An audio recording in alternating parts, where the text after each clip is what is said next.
बिस्मिल्लाहिर्रहमानिर्रहीम। अस्सलाम वालेकुम dear students. Excel group of colleges welcome all of you in the pre-first year online classes. Today we are going to discuss hydrogen bonding.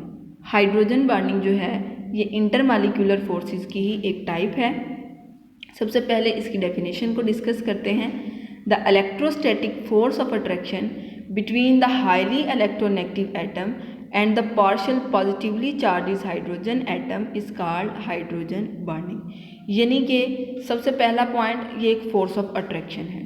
दूसरा किस किस के दरमियान है, एक हाईली इलेक्ट्रोनेगेटिव एटम होगा जिस पे पार्शियल नेगेटिव चार्ज होगा और दूसरा हाइड्रोजन एटम होगा जिस पे पार्शियल पॉजिटिव चार्ज होगा।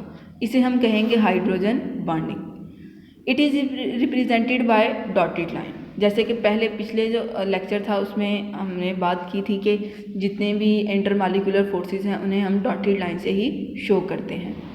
ये है जी वाटर का मॉलिक्यूल। दो मॉलिक्यूल दिखाए गए हैं। ऑक्सीजन पे पार्शियल नेगेटिव चार्ज है, हाइड्रोजन पे पार्शियल पॉजिटिव चार्ज है। अच्छा, ऑक्सीजन पे पार्शियल नेगेटिव चार्ज क्यों है? रीज़न ये है कि ऑक्सीजन पे एक तो दो लोन पेयर मौजूद हैं, ठीक है। ऑक्सीजन के आउटर मोस्ट में 6 इलेक्ट्रॉन होते हैं। उन 6 में से इसको अपना ऑक्टेट कंप्लीट करने के लिए 2 और चाहिए, तो ये 2 जो है वो हाइड्रोजन के साथ शेयरिंग करते हैं तो इसे ये मिल जाते हैं। तो 2 हाइड्रोजन के साथ शेयर किए, 6 में से कितने बच गए? 4। वो लोन पेयर की फॉर्म में ऑक्सीजन पे प्रेजेंट होते हैं। 2 वो उसकी वजह से और ऑक्सीजन की इलेक्ट्रोनेगेटिविटी हाई होने की वजह से ऑक्सीजन पे चार्ज आ जाता है पार्शियल नेगेटिव और हाइड्रोजन पे पार्शियल पॉजिटिव। एक मॉलिक्यूल का ऑक्सीजन पार्शियल नेगेटिव और दूसरे मॉलिक्यूल का पार्शियली पॉजिटिव हाइड्रोजन, दोनों एक दूसरे को अट्रैक्ट करते हैं और एज अ रिजल्ट जो फोर्स ऑफ अट्रैक्शन डेवलप होती है इसे हम कहते हैं हाइड्रोजन बॉन्ड, जैसे डॉटेड लाइन से आपको शो किया भी गया है, ठीक है। तो इसकी रीज़न क्या है? हाइड्रोजन का साइज़ बहुत छोटा है, उस वजह से हाइड्रोजन पे पार्शियल पॉजिटिव चार्ज है और इसका इलेक्ट्रिक फील्ड जो है वो बहुत स्ट्रॉन्ग है और ऑक्सीजन की इलेक्ट्रोनेगेटिविटी ज़्यादा है, इस वजह से इन पे पोल्स डेवलप हो गए हैं। अब hydrogen bonding between ammonia and water, ammonia और वाटर में भी हो सकती है। नाइट्रोजन जो है वो 5वें ग्रुप से बिलोंग करता है। नाइट्रोजन के आउटर मोस्ट शेल में 5 इलेक्ट्रॉन हैं जिनमें से 3 उसने हाइड्रोजन के साथ शेयर किए हुए हैं और 2 लोन पेयर की फॉर्म में मौजूद हैं।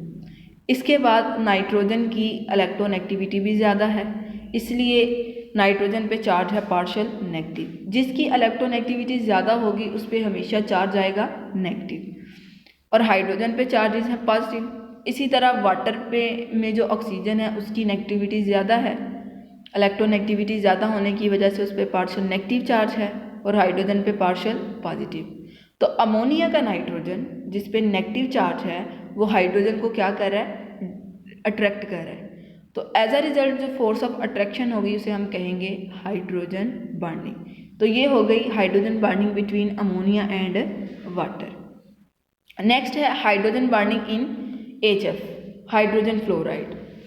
अब देखें HF के 4 मॉलिक्यूल दिखाए गए हैं। इनमें जो डॉटेड लाइन में है वो हाइड्रोजन बॉन्डिंग है। फ्लोरीन की इलेक्ट्रोनेगेटिविटी सबसे ज़्यादा होती है, ठीक है, तो इसलिए इस पे पार्शियल नेगेटिव चार्ज और हाइड्रोजन पे डेफिनेटली पार्शियल पॉजिटिव चार्ज है। तो एक मॉलिक्यूल का जो फ्लोरीन है वो दूसरे मॉलिक्यूल के हाइड्रोजन को अपनी तरफ अट्रैक्ट करेगा, तो जो फोर्स ऑफ अट्रैक्शन डेवलप होगी उसे हम कहेंगे हाइड्रोजन फ्लोराइड, हाइड्रोजन बॉन्डिंग, ठीक। तो ये हमारे पास हो गई हाइड्रोजन बॉन्डिंग की एग्जाम्पल्स। अब यहाँ पे अगर आप गौर करें तो उसकी डेफिनेशन में लिखा हुआ था the forces of attraction between a highly electronegative atom and partially positive charge hydrogen atom.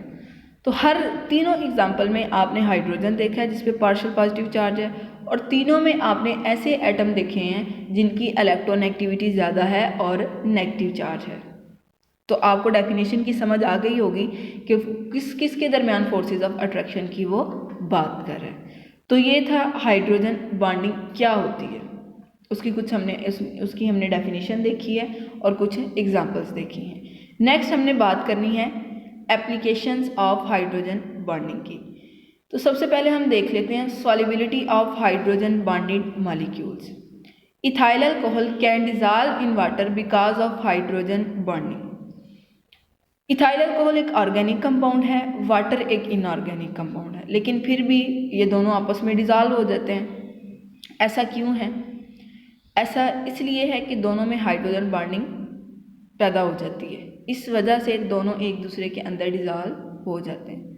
Next कहता है carboxylic acids also dissolve in water due to hydrogen bonding if their sizes are small. Carboxylic acid भी क्या होते हैं? ये organic होते हैं और वाटर इनऑर्गेनिक है, फिर भी ये इसमें डिज़ॉल्व हो जाते हैं, लेकिन एक छोटी सी शर्त उसकी ये है कि जब इनका साइज़ छोटा होगा। जैसे साइज़ बढ़ जाएगा कार्बोक्सिलिक एसिड्स का, फिर ये इसके अंदर डिज़ॉल्व नहीं होंगे। अच्छा, अब दोनों के डिज़ॉल्व होने की वजह क्या है? दोनों के डिज़ॉल्व होने की वजह हाइड्रोजन बॉन्डिंग है, जबकि जो हाइड्रोकार्बन्स हैं, ईथेन है, इथाइन है, ये जितने भी हैं, are not soluble in water at all because they are non polar.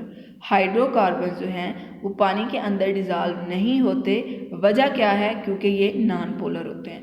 तो नॉन पोलर होने की वजह से ये पानी में डिज़ॉल्व नहीं हो सकते, क्योंकि पानी तो पोलर है और हाइड्रोकार्बन नॉन पोलर है, तो नॉन पोलर कभी भी पोलर में डिज़ॉल्व नहीं हो सकते। डायग्रामेटिकली देख लेते हैं। जो लेफ़्ट साइड पर डायग्राम है उसमें देखें, ब्लैक में जो लिखा गया है CH3 CH2OH, ये अल्कोहल है। ऑक्सीजन पे नेगेटिव चार्ज है और वाटर के मॉलिक्यूल जो रेड में हैं उन पे, उनके हाइड्रोजन पे पॉजिटिव चार्ज है। तो इथेनॉल का ऑक्सीजन वाटर के हाइड्रोजन को अपनी तरफ अट्रैक्ट करता है, इसी तरह इथेनॉल का हाइड्रोजन वाटर के ऑक्सीजन को अट्रैक्ट करता है। इस रीज़न की वजह से इनमें हाइड्रोजन बॉन्डिंग आती है और इन दोनों के मॉलिक्यूल एक दूसरे को अट्रैक्ट कर जाते हैं और इन्हीं अट्रैक्शन की वजह से ये एक दूसरे के अंदर डिज़ॉल्व हो जाते हैं। जो राइट साइड पे डायग्राम है वो है कार्बोक्सिलिक एसिड की, CH3 C11OOH। अब इसका क्या है कि कार्बोक्सिलिक एसिड के हाइड्रोजन पे पार्शियल पॉजिटिव चार्ज है, जबकि दूसरी तरफ वाटर के ऑक्सीजन पे पार्शियल नेगेटिव चार्ज है। तो इसका पॉजिटिव हाइड्रोजन पॉजिटिवली चार्ज जो है और वाटर का जो नेगेटिवली चार्ज ऑक्सीजन है, दोनों में फोर्सेस ऑफ अट्रैक्शन डेवलप हो गई, दोनों एक दूसरे को अट्रैक्ट कर गए।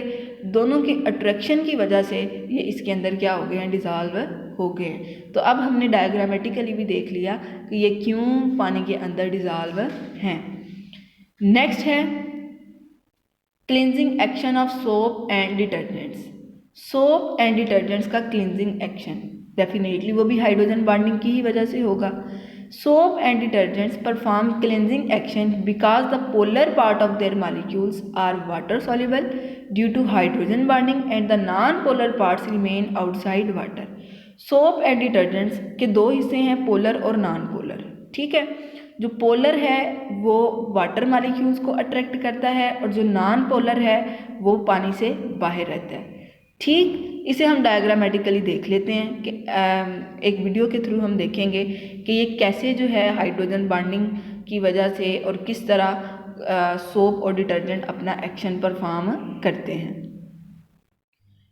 ये है जी एक सोप का मॉलिक्यूल, इसमें नॉन पोलर टेल है और पोलर हेड है। अब देखें, क्योंकि हेड इसका पोलर है तो पानी के मॉलिक्यूल उसके साथ आके अटैच होते जा रहे हैं, और टेल नॉन पोलर है तो नॉन पोलर के साथ ऑयल के नॉन पोलर मॉलिक्यूल आके अटैच हो गए। Oil are attracted to one end of the soap molecule.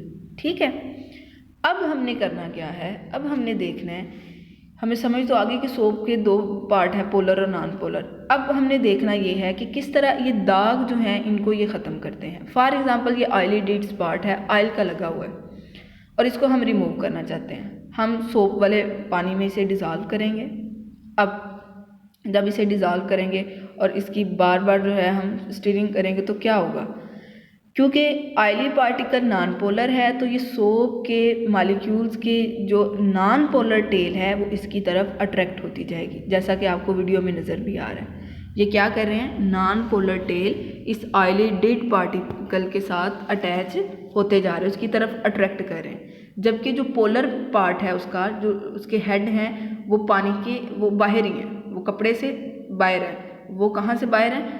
जो भी आपका ऑयली पार्टिकल था उससे बाहर है। अब होगा ये कि जब हम इसको बार बार मशीन में, जिसमें भी हमने इसे कर रहे हैं, धो रहे हैं, वॉश कर रहे हैं, तो जब इसे स्टीरिंग करती है उसकी बार बार, तो ये क्या करते हैं, क्योंकि एक अटैच होते हैं, तो ये जब अटैच होते हैं तो अटैच होने की वजह से एक ये माइसिल बन जाता है, तो वो उसको क्या करता है, बाहर खींच लेता है। जितने भी फिर होंगे ये बाहर आ जाएंगे। अब जब ये बाहर आ जाएंगे तो हमारा कपड़ा जो है वो तो साफ़ हो गया। अब क्या होगा कि ये पानी जब जैसे जैसे वो झाग बनती है और पानी की स्टीरिंग होती है, तो वो बाहर आने के बाद ये पानी के अंदर डिज़ोल्व हो जाते हैं, जो पोलर पार्ट है, और नॉन पोलर वैसे ही दाग के साथ रहते हैं और कपड़ा इस तरह जो है वो साफ़ हो जाता है। तो ये था cleansing action of soap and detergents. Hope so आप सबको समझ आई होगी। यही आज का हमारा टॉपिक था। इसी के साथ अल्लाह हाफिज़।